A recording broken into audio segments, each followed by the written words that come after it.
Dear views अस्सलाम वालेकुम।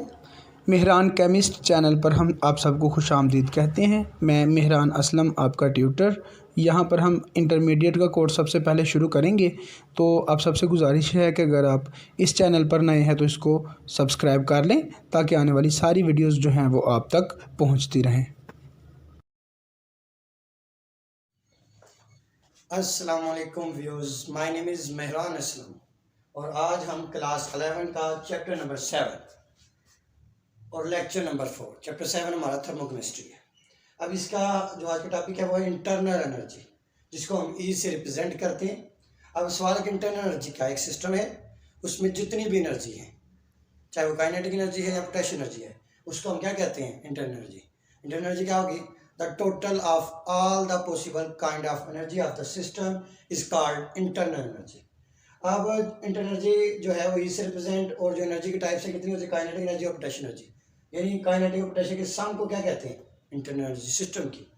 अब यहाँ पर एक मैंने अहम टर्म लिखी है कि delta E can be measured. Delta E क्या, यानी change in internal energy can be measured. जो इंटरनल एनर्जी का चेंज है उसे हम मेजर्ड कर सकते हैं, but actual value of internal energy can not be measured.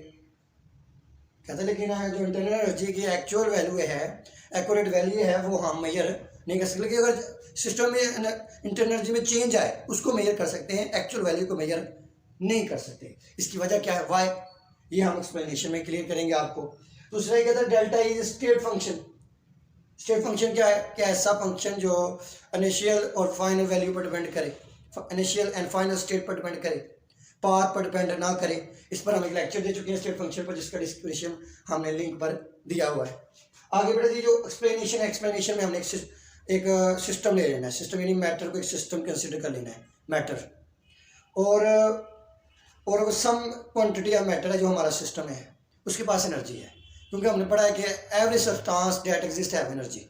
हर वो जो सब्सटेंस जो एग्जिस्ट करता है एनर्जी है, उसके पास एनर्जी एसोसिएट करती है उसके साथ। अब जो सब्सटेंस है उसके पास एनर्जी है। एनर्जी कितने टाइप्स की होती है? काइनेटिक एनर्जी और पोटेंशियल एनर्जी। अब जो काइनेटिक एनर्जी है वो सिस्टम के पास कैसे क्यों है? Due to translational motion, due to vibrational motion of the molecule, due to rotational energy, rotational motion. अब ये तीन मोशन बताई हैं मैंने, ट्रांसलेशनल, वाइब्रेशनल और रोटेशनल। अब हर सब्सटेंस के पास ये नहीं होती हैं। वजह क्या है कि जो नोबल गैसेज हैं उनके पास ट्रांसलेशनल मोशन है, उनके मालिक्यूल मूव करते हैं। जैसे हीलियम, नियोन, आर्गन के मालिक्यूल हैं, वो क्या करते हैं? मूव करते हैं। उनके पास लीनियर मोशन, ट्रांसलेशनल मोशन है। उसके ट्रांसलेशनल मोशन की वजह से उनके पास क्या होती है? Kinetic energy. अब हम एग्जांपल ले लेते हैं डायटोमिक जो गैसेज हैं, H2, N2, O2, इनके पास ट्रांसलेशनल मोशन भी होती है और वाइब्रेशन भी होती है, क्योंकि इसमें दो मालिक्यूल्स होते हैं जुड़े हुए, बॉन्ड, और वो ऐसे ऐसे भी हरकत करते हैं, वाइब्रेट भी करते हैं, और लीनियर यूं भी मूव करते हैं। समझ आ गई बेटा जी? तो उसके बाद जो ट्राई एटॉमिक मालिक्यूल हैं, फॉर एग्जांपल जो बोरॉन ट्राइफ्लोराइड है, BF3, ठीक है। अब ये जो तीन मालिक्यूल होते हैं ये तीन तरह के मोशन शो करते हैं। कौन कौन सी? जो तीनों बताई हैं, ट्रांसलेशनल, वाइब्रेशनल और रोटेशनल। यानी इनके मालिक्यूल मूव भी कर सकते हैं, वाइब्रेट भी कर सकते हैं, और लीनियर ट्रांसलेशनल मोशन भी कर सकते हैं। ये तीन तरह की मोशंस, यानी जो नोबल गैसेज हैं उनकी एक ही मोशन है, linear kinetic energy, translational kinetic energy.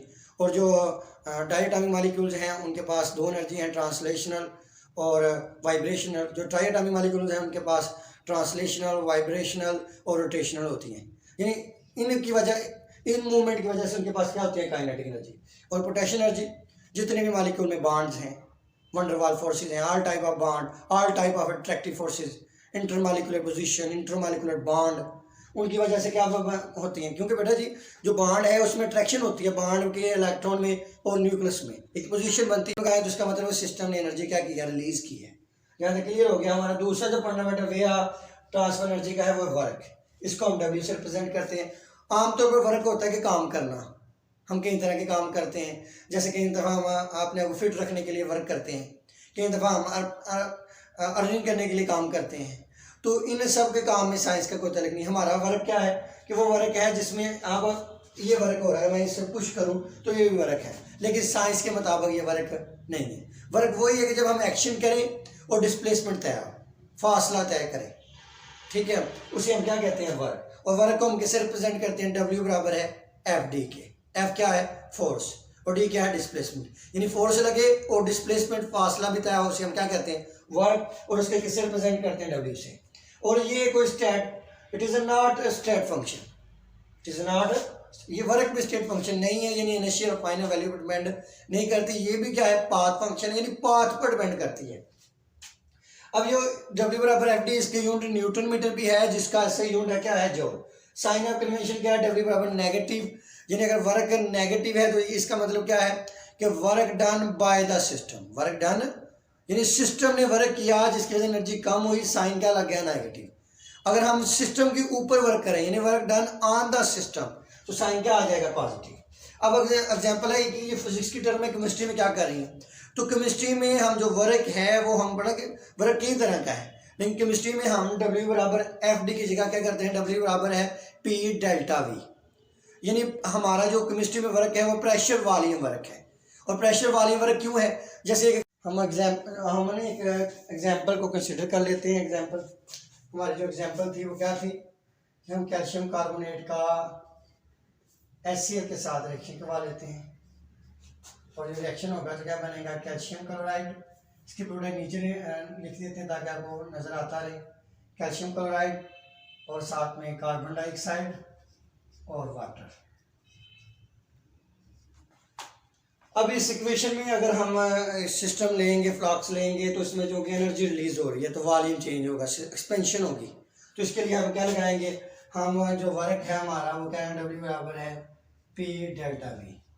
अब यहाँ नेगेटिव साइन है अगर सिस्टम वर्क करेगा, अगर हम सिस्टम के ऊपर वर्क करेंगे तो पॉजिटिव साइन आएगा। यानी ये मैंने एग्जांपल दी है कि वर्क क्यों लगा। केमिस्ट्री में वर्क का क्या, केमिस्ट्री में वर्क कौन सा होता है, प्रेशर वॉल्यूम वर्क, यानी फोर्स को प्रेशर में और जो डिस्प्लेसमेंट है उसको चेंज इन वॉल्यूम में हम कंसिडर कर लेते हैं। और ये क्यों करते हैं, अक्सर एक्शन में क्या होता है, वॉल्यूम चेंज और ज़्यादा होता है। तो उम्मीद करते हैं आपको समझ आ गई होगी, अगर कोई क्वेश्चन है तो आप ज़रूर करें। अल्लाह हाफिज़। और नेक्स्ट हमारा जो टॉपिक है वो है थर्मोकेमिस्ट्री। नेक्स्ट जो हमारा टॉपिक है वो है हमारा नेक्स्ट हमारा जो टॉपिक है वो है फर्स्ट लॉ ऑफ थर्मोडायनामिक्स। उम्मीद करते हैं आपको समझ आ गई होगी। अल्लाह हाफिज़।